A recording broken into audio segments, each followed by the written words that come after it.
Bien, donc on poursuit notre développement. On va s'attaquer cette fois à la partie front-end, donc c'est-à-dire l'idée étant de pouvoir afficher ce total épargne bien précisément à cet endroit-là, donc total épargne qui nous est retourné au format JSON. Bon, on va déjà aller au niveau de notre document HTML et ici on va repérer cette partie donc total épargne. Donc je vais agrandir, que ce soit plus sympa. Voilà, c'est ici. Bien, donc là ici, on va identifier, c'est ce qu'il y a de plus simple, hein, voilà, on va identifier le paragraphe et on va l'identifier comme étant le total épargne. Total épargne, ce qui va nous permettre après en JavaScript de pouvoir écrire à l'intérieur de cet élément. Alors justement au niveau du JavaScript, on reprend notre fichier transaction.js, on va créer tout de suite une petite fonction, donc là on va copier le commentaire, voilà, et on va déclarer une petite fonction qui va retourner le total épargne. Total épargne. Bon, cette fonction, je propose, puisqu'en fait, hop, si je vais tout en bas de notre document, ici, voilà, ici, alors attendez, elle est là, c'est celle-ci que je cherchais, précisément celle-ci, voilà. Ici, on charge les transactions au moment du chargement de la page, puis en même temps, on va charger le total épargne. Donc là, on l'avait appelé load transaction, donc pour le total épargne, je propose qu'on appelle notre fonction load total épargne. Donc par contre ça sera une fonction asynchrone, on va faire un fetch là-dedans, hein, d'accord, pour aller chercher notre logique PHP. Donc j'ai dit on va l'appeler load total épargne. Voilà, donc là, alors il faut juste que je l'écrive bien, donc là ici notre petite fonction est déclarée, notre fonction asynchrone est déclarée. Voilà, bon, j'ai juste un truc en trop qui nous sert strictement à rien, CTRL S. Alors maintenant qu'elle est déclarée, cette fonction load total épargne, je vais la prendre comme ça, hop, on va la copier, ok, on va revenir tout en bas, voilà, et on va la charger ici, voilà. Alors pour ça, du coup il va falloir qu'on modifie un peu notre écouteur d'événements. Ici ce qu'on va dire c'est que en deuxième argument il va prendre une fonction anonyme, on peut faire une fonction fléchée si on veut, voilà, on ouvre, on ferme nos accolades pour dire ce qui va se passer. Alors attention, je vais faire CTRL V pour mettre ma fonction, donc je vais lui dire tu me charges ma fonction load total épargne, mais tu vas aussi me charger cette fonction là, voilà, qui est load transaction, et on va mettre un point virgule pour dire que l'instruction est terminée. Voilà, donc là ici au chargement du DOM, on appelle load transaction, ça c'était déjà vu, mais cette fois on va appeler load total épargne. Donc ça c'est la première partie. La deuxième partie, il va falloir qu'on mette en place un fetch, voilà, de manière à dire justement, alors attendez, il faut juste que je me repère, hein, hop, ça va qu'on a des commentaires, hein, c'est plutôt pas mal, voilà. Donc là ici il faut qu'on mette en place un fetch. Tiens, ici on va récupérer un petit peu ce qu'on avait déjà écrit, voilà.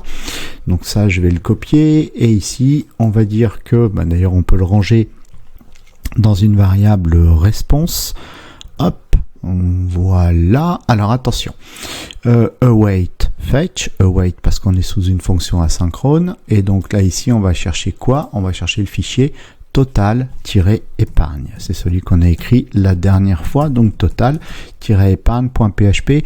On peut, pourquoi pas, tiens, faire un couple try-catch, voilà, comme ça s'il y a un problème, voilà,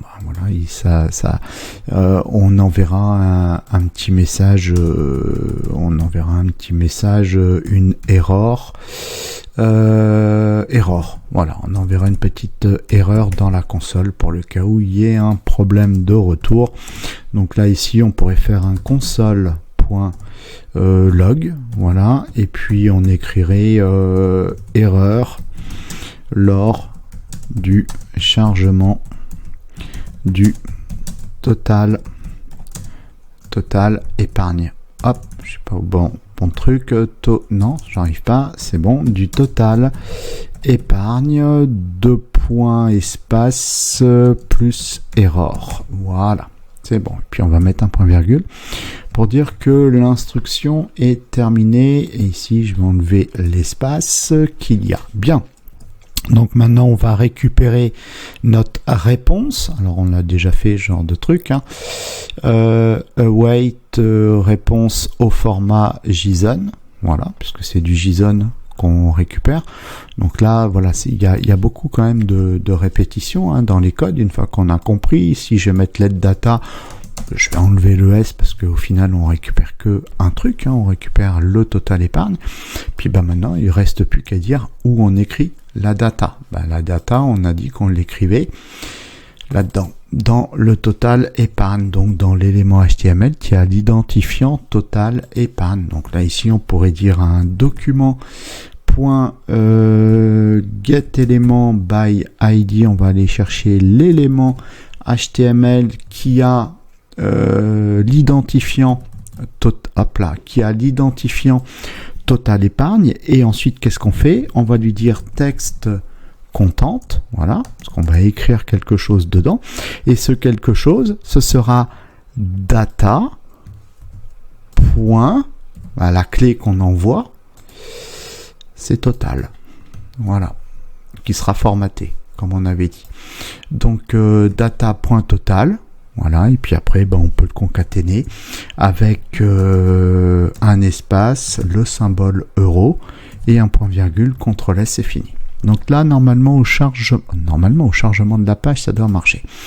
Donc là, ici, si j'actualise le truc, alors attention, parce qu'évidemment, on va aller chercher le fichier transaction.js, vous voyez, il n'existe pas. Donc là, je vais là, voilà, là, ça y est, on l'actualise. Et puis ici, je peux éventuellement actualiser. Ici, je peux aussi actualiser. Je vais récupérer carrément l'URL, hop, et on va recharger notre page propre.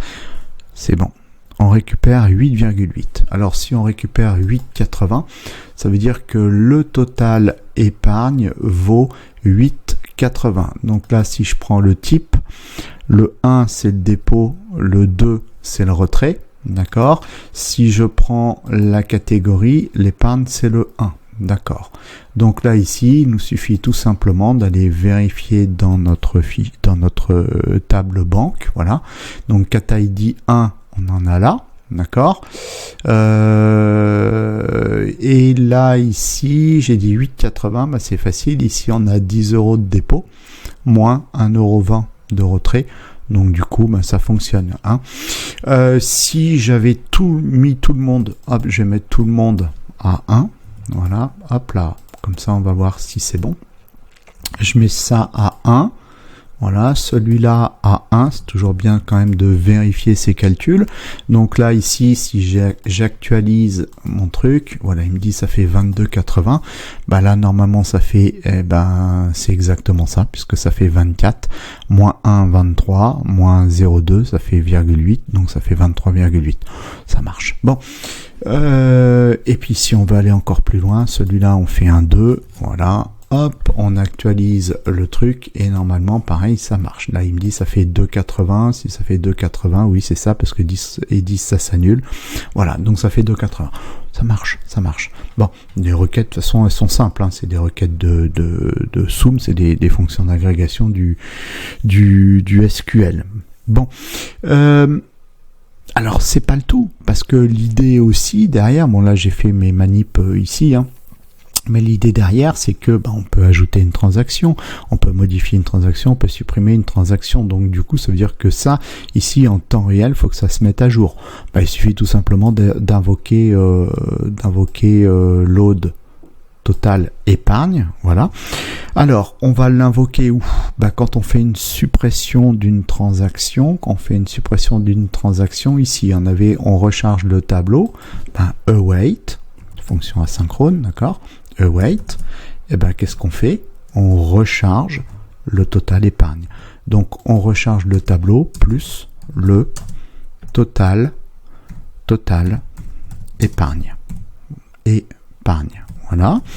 Donc ça c'est pour la suppression. Donc si je continue, après on a ici on s'en fiche, ça c'est le chargement, on s'en fiche. Normalement send, quand on envoie un nouveau, pareil, quand on envoie un nouveau, bah ici, voilà. Donc quand on insère une nouvelle transaction await, on recharge également le total épargne, donc plus le total épargne. Voilà, donc ça aussi c'est vu. Mais décidément épargne, voilà. Après, qu'est-ce qu'on a d'autre? Formulaire d'envoi de data modifié. Ben pareil, quand on update les data, ben, il faut qu'on recharge aussi le total épargne. Donc on rappelle load total épargne. Donc là ici on recharge le tableau et le total épargne. Donc normalement tout est ok.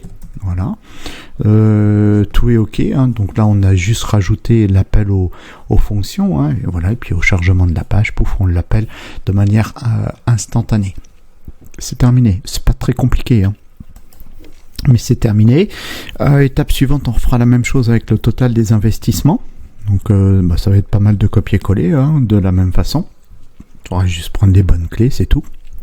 Donc cette vidéo est à présent terminée. Merci de laisser un petit pouce vers le haut, de vous abonner si ce n'est pas déjà fait à la chaîne et d'activer la cloche, voilà, pour être prévenu lorsque je sortirai la suite de ce développement full stack.